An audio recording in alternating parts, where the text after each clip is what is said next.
लंका में गरदा मचावे। बाबा वीर बजरंग लंका में गरदा उड़ावे।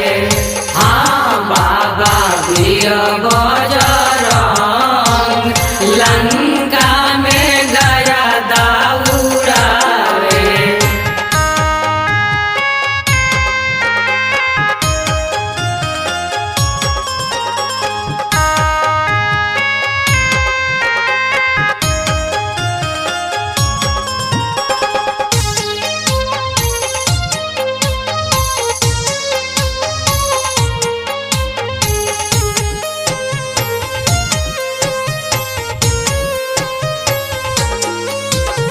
हल चल दीनेश बोले जय बजरंगी।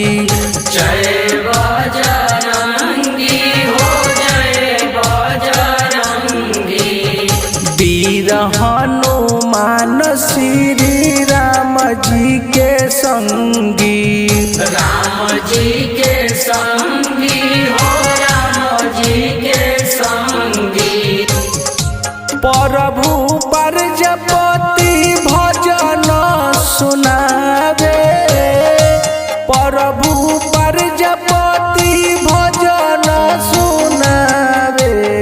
लंका में गरदा मचावे।